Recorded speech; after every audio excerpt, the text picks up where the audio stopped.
Hey, what's going on, guys? Coach Aero back with another video here at Game Gym. And today we're going to be taking a look at a mechanic that is really going to help you guys recover a lot faster.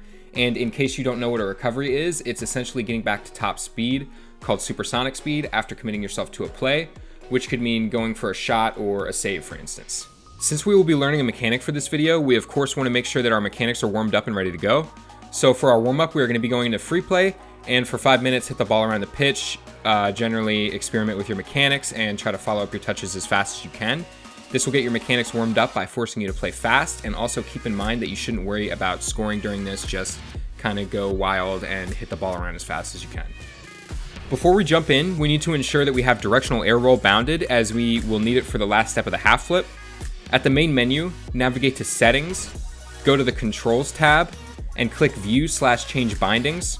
Scroll down the list until you see air roll right and air roll left, and select one of them to bind to your right bumper. It really doesn't matter which one you bind. I personally prefer air roll right since it's going to be bound on the right bumper and it kind of makes sense, but it's really not important. It's just important that you have at least one of them bound. The half flip will completely transform how you change directions quickly.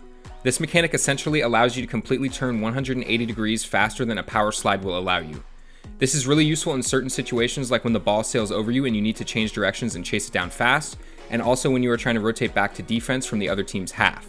The half flip is comprised of 3 parts: the initial back flip, the flip cancel, and finally utilizing directional air roll to bring our car back onto all 4 wheels. Alright guys, now I want you to go into free play to follow along with me as I do each step of the mechanic. The first step that we mentioned was a standard back flip, nothing too complicated. If you haven't yet, I recommend you guys go watch my video on the front flip and back flip, as it gives some useful background information that's applicable to this video. To move on from this step, practice driving around the field back flipping. A back flip occurs when you are driving in reverse, holding your left joystick downward and double tapping your jump button. Make sure you can do this every time before moving on to the next step. The second step to the half flip is the flip cancel. A flip cancel is basically performing a normal flip, but the difference is in the middle of the flip, you quickly flick your joystick in the opposite direction that you are flipping, which will in turn cause your car to stall and stop mid-flip. For the half flip, we apply this flip cancel to the initial back flip. Here, start by doing the back flip, and when your car is mid-flip with your roof facing the ground, flick your joystick quickly directly upwards and hold it there, which should cause your car to stall upside down. The timing is a little specific and you have to be a little accurate with pushing the stick up in the right spot, but with a bit of practice, it's pretty straightforward to perfect. Again, practice this step until you can do it consistently before moving on to the final step. Once you are consistent with getting the flip cancel, the last step is super simple.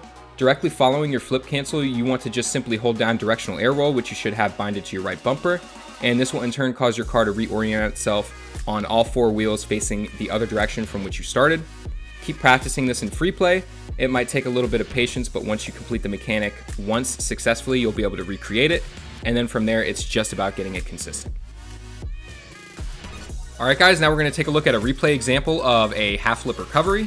But very quickly before we jump in, I want to explain why recoveries are important. Recoveries are really important because after you take yourself out of the play, like to challenge a ball or something, or go play offense, you need to get back to defense, or you need to rotate behind your teammates to be ready for whatever the other team might throw at you. So that's why we want to recover quickly. We need to get back as quickly as possible and be ready for the play. And that's where the half flip comes in. So half flips can turn us around quickly, like you've seen in the video with all the drills we've done so far. And that makes it really good for saving time on our rotations back. And we're going to take a look at this play. You can see I play first man, I get beat, and right now, my number 1 priority is I need to get back right now. So you can see I land kind of facing the other way, and we utilize that half flip. And if you guys go back and watch my video on front flips and back flips, you would see that you can just use flips to carry your momentum and stay at the top speed. You don't even need to use any boosts. And you can see that I don't even use any boosts there, and it's top speed across the pitch. So really quickly, guys, I want to show you an example where you wouldn't want to half flip. And a lot of the times that ends up being on defense because flipping can commit you to a path really hard, and sometimes that can be exploited by the ball handler or the offensive player very easily. So we're going to take a look right here. You can see I play first man like in the other example, hit the ball. And this time you might be thinking that my number 1 priority here is, I have to, turn around and then I have to find my other teammate and go behind him, right? Because we've mentioned that a lot now, is go behind your teammates. But actually right here, that's not what we want to do. We can see that the ball is advancing upfield, and if we turn around, like, we're just not going to be useful, right? We can't go for the ball if we're, you know, turned around facing our net. It's going to be awkward, and we're probably going to end up with low boost if we're awkward like that. So right here, you can see that instead of half flipping, I just opt to stay facing towards the play, and that's what you want to do most of the time in this situation, especially on defense.